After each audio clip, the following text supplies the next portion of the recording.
วัสดีพี่ทุกท่านค่ะแม่แววค่ะคลิปไหมกับเสียงพิมพ์เพราะๆได้ไหมได้ค่ะขอบคุณทุกกำลังใจที่ชมคลิปไหมให้แม่แววค่ะ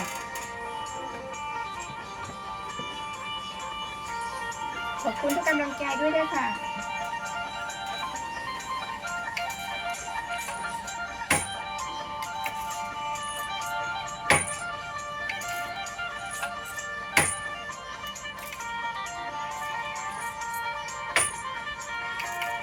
จ้า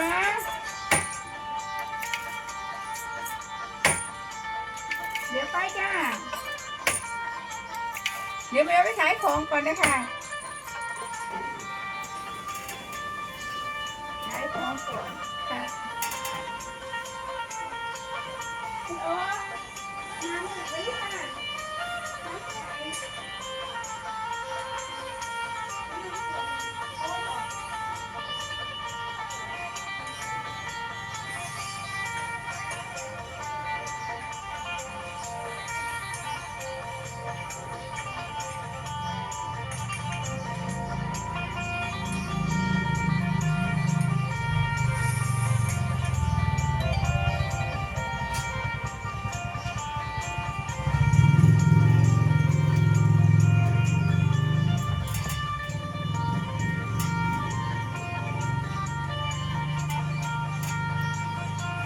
ขอบคุณที่ให้กำลังใจค่ะแม่แววค่ะคลิปไหม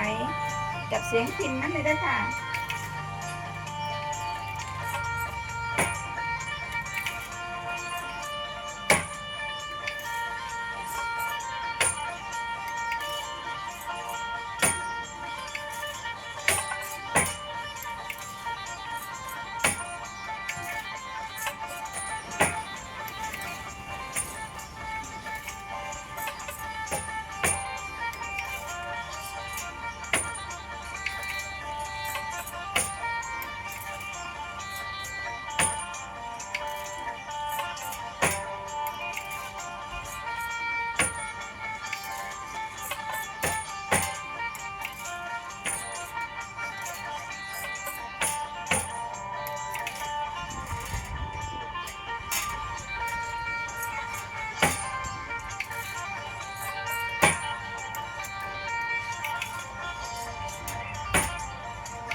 เอาว่างไว้นานก็ได้ลูก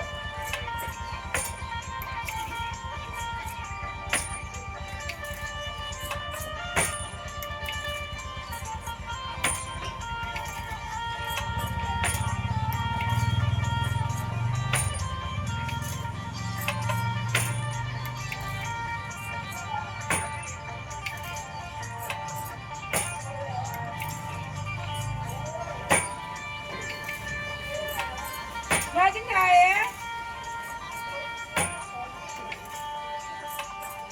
เออ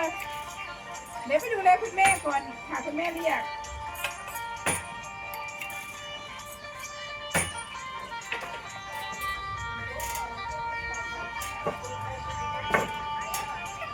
ไม่หยังไงอ่ะ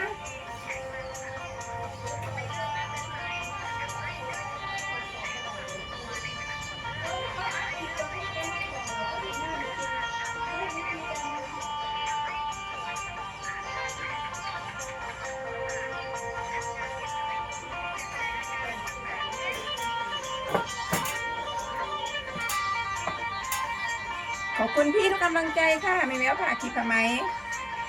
ค่ะขอบคุณด้วยนะค่ะ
ขอบคุณพี่ทุกกำลังใจค่ะเอาอย่างบอ เอาเนาะ เดี๋ยวไม่เอาไปขายของก่อนเด้อค่ะขอบคุณพี่ค่ะ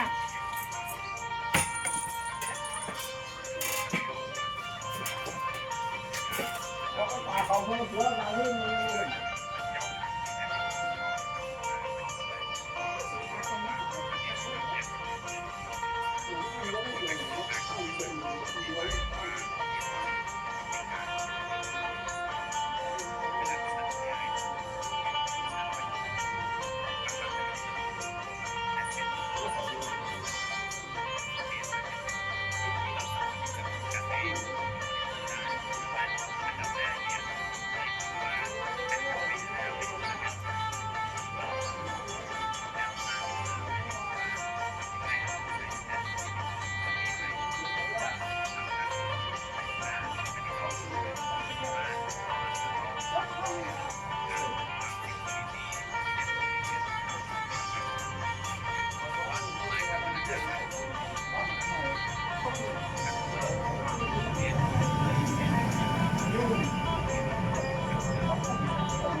ค่ะแม่เวลเกี่ยวเขาเลยค่ะ เป็นยังไม่ได้ออกไปเบิ่งเนาะค่ะเพราะว่าเขาได้ร้ายอยู่เดี๋ยวแม่บ้านแม่เวลขี้ยางไปเบิ่งแล้วก็นี่พอในเห็ดอยู่ค่ะพอในตากอยู่เนาะค่ะแม่เวลไปไม่ได้ค่ะเกี่ยวข้าวอยู่ตัวขายของอยู่เนาะค่ะเพราะว่าได้ร้ายอยู่ค่ะ ตามมาเลย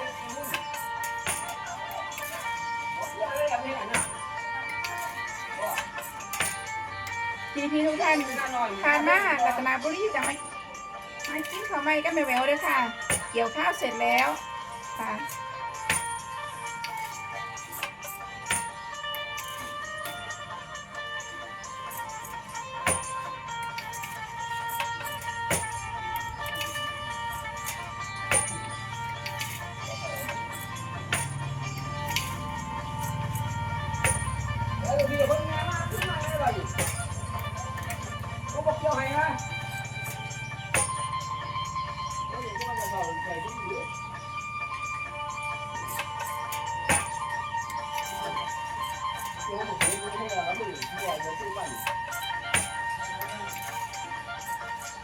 บ้านหัวเพื่อบ้าน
ขอบคุณที่ให้กำลังใจค่ะ